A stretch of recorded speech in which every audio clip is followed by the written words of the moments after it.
नमो बुद्धाय मित्रांनो, आपल्या सर्वांचे आपल्या मनपसंत चॅनल मन शांतीवर स्वागत आहे. आपण मिलिंद प्रश्न या ग्रंथाचे वाचन करीत आहोत. चला तर सुरू करूया आजच्या वाचनाला. उपभाग 14. परिवर्तनातही व्यक्तिमत्वाचे सुरक्षित अस्तित्व.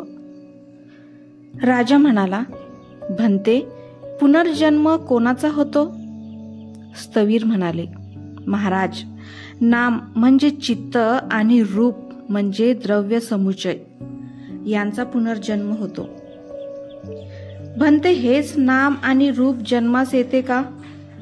महाराज, हेच नाम आणि रूप जन्मास येत नाही. मनुष्यात समाविष्ट या नाम व रूपाकडून चांगली म्हणजे पुण्यमय अगर वाईट म्हणजे पापमय कृत्य केली जातात. त्या कर्मफळानुसार दुसरे नाम आणि रूप जन्म ग्रहण करते. भन्ते, असे असेल तर पहिले नाम रूप आपल्या कर्मफळातून मुक्त झाले असेच म्हणावे लागेल. स्थवीर म्हणाले, जर पुन्हा जन्मास येणार नसेल तर मागील कर्मफळातून मुक्त झाले, परंतु ते पुन्हा जन्मास येते, यावरून हाच निष्कर्ष निघतो की तो मुक्त झाला नाही. भन्ते, उदाहरण देऊन समजावून सांगावे.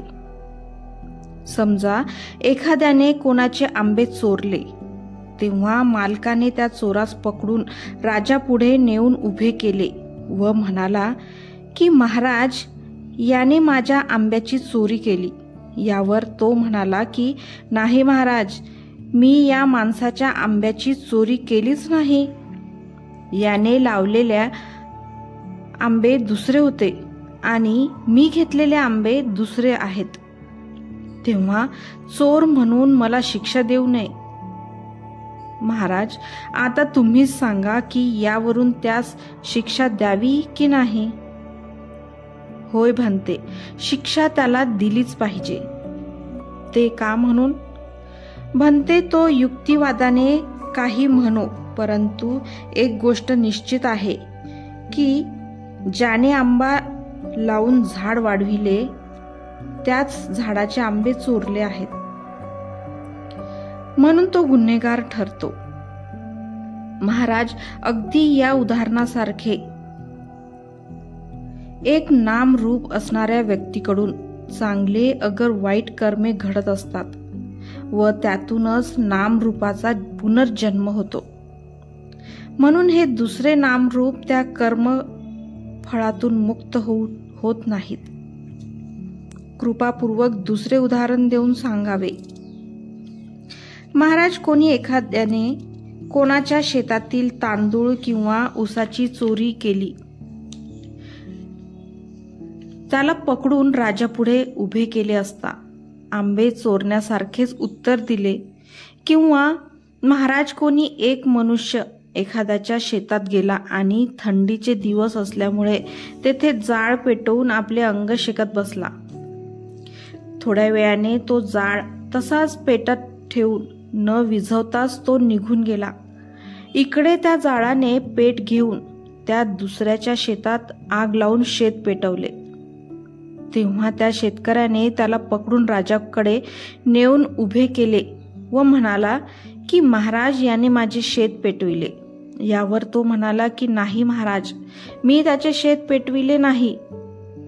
हे शेत मी पेटविलेल्या विस्तव वेगळा होता आणि शेतात लागलेली आग वेगळी आहे. तेव्हा मला गुन्हेगार ठरवून शिक्षा देऊ नये. महाराज, आता तुम्हीच सांगा की यावरून त्याला शिक्षा द्यावी की नाही? होय भन्ते, शिक्षा तर दिलीच पाहिजे. ते का बरे? भन्ते, तो काही म्हणो, परंतु त्यांनी पेटविलेल्या जाळातूनच शेत पेटले, हे खरे आहे. महाराज, अगदी या उदाहरणाप्रमाणेच मनुष्यात समाविष्ट नामरूपाद्वारा चांगले अगर वाईट कामे करतो आणि त्याच कर्मफळाच्या योगाने दुसरे नाम रूप समाविष्ट असलेला मनुष्य जन्म घेतो. म्हणून त्या कर्मफळापासून मुक्त होत नाही. भंते कृपा करून आणखी उदाहरणाने समजावे. महाराज, कोणी एक मनुष्य आपल्या घराच्या वरच्या मजल्यावर दिवा लावून त्या प्रकाशात भोजन करीत बसला. त्या दिव्यामुळे शेजारच्या गवतास आग लागून शेवटी घर पेटले. नंतर गावास आग लागली.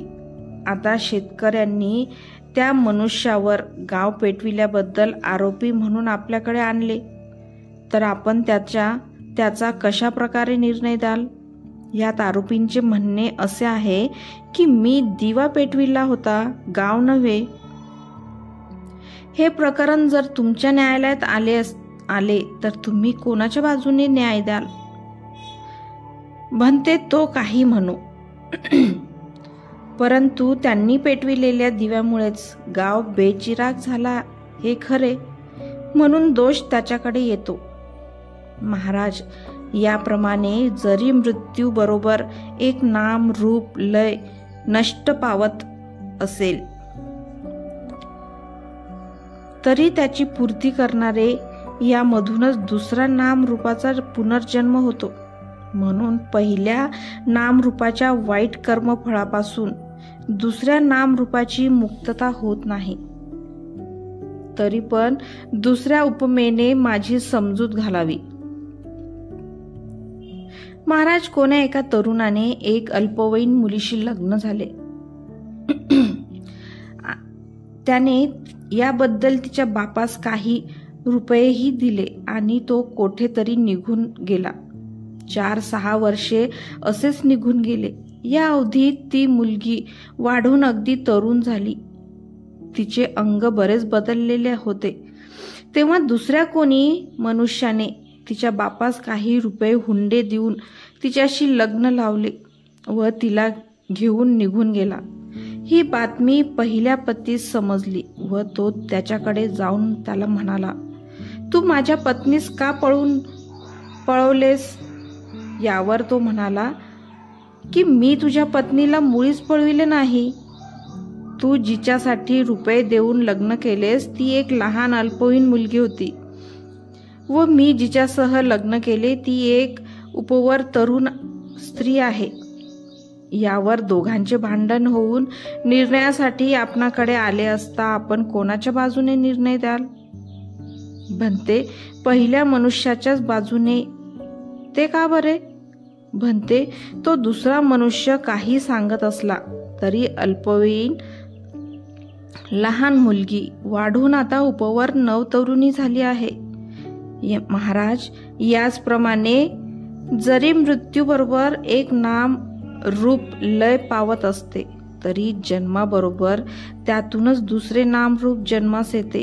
म्हणूनच दुसरे नामरूप पहिल्या कर्मफळातून मुक्त होत नाही.